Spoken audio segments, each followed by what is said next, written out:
Hello, I'm Mike McKay. I am the owner of ActionCOACH Milwaukee, and this is our 5 ways model. So I'm going to show you how mathematically your business can make more money every time that we successfully execute some of the strategies for your business. So let's lay it out to start with. So the words in green, which leads conversion rate, which is your sales effectiveness, number of transactions, how many times per year customer buys from you, the average dollar sale, how much money they spend each time, obviously, and profit margin, percent margin are the numbers that you control. But everybody wants customers, revenue, and profit. Those are easy to see in a standard profit and loss statement. But the question is, how do you create that? So let's use an imaginary company, say that they're doing 4,000 leads a year, maybe a small retailer, roughly 10 people a day walk into the store, and of those people that come in, 25% buy. All right, so 1 out of every 4 people that visits your store buys what you want them to buy. So if you multiply those together, then the number of customers is 1,000. All right, let's say that they buy from you 2 times a year.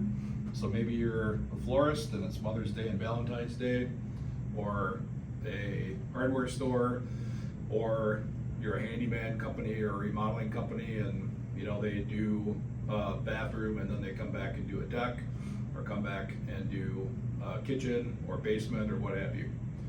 And that the average sale for that transaction, we're going to use little numbers just because it's easier for a math standpoint. So say the average sale is $100, then your revenue is number of customers, 1,000 times 2 is 2,000 times 100 is 200,000. So I'm just showing you the math so that you can know that we can actually adjust these, and this is actually the only way you can grow your business, by improving these numbers. So let's say your margin is 25%. That means your profit on that amount of business is 50,000. Okay, that's a 0, not a 6. So whatever your business is, we can help you figure out your actual numbers to understand what's happening within the quote-unquote 4 walls of your business. Okay, so let's say that you just want to get a little bit better. 10%, what we found is most any business can improve each of these areas 10%. Sometimes improving them more than 10% actually costs money.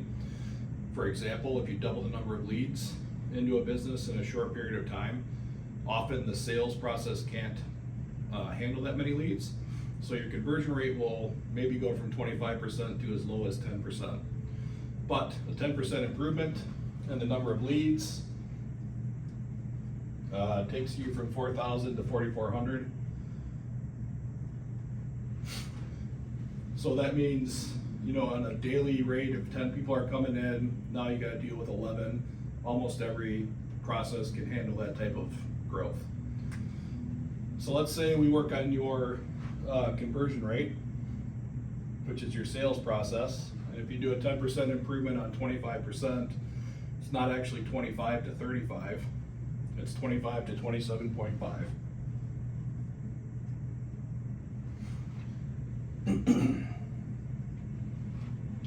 So how do you do a improvement in your conversion rate?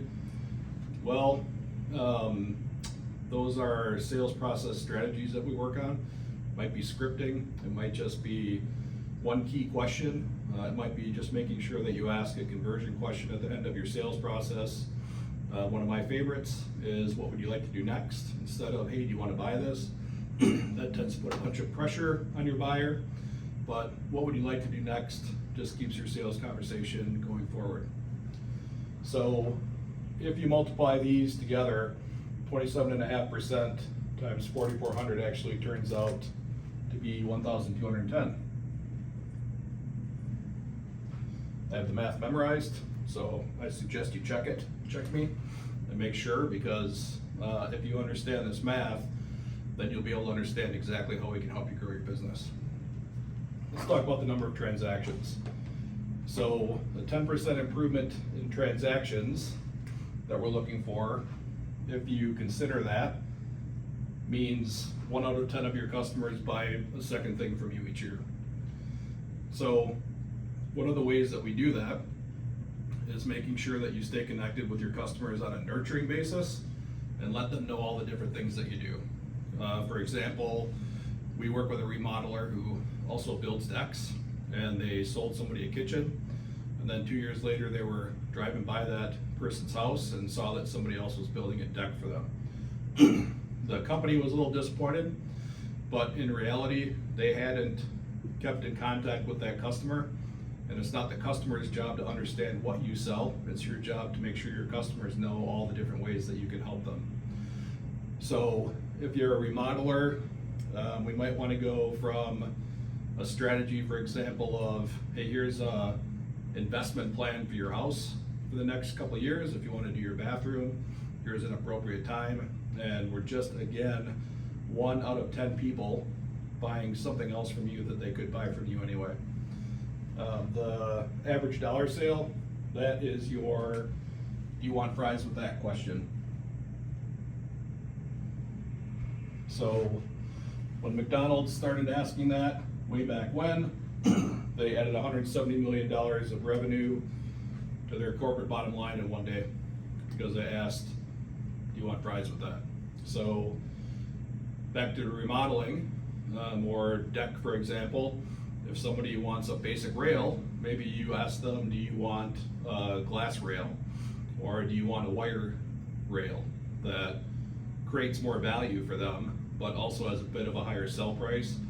We do want to talk about the price versus value comparison, so we tie that back to your sales process to make sure that you don't just look like you're grabbing for money, because most people are uncomfortable doing that.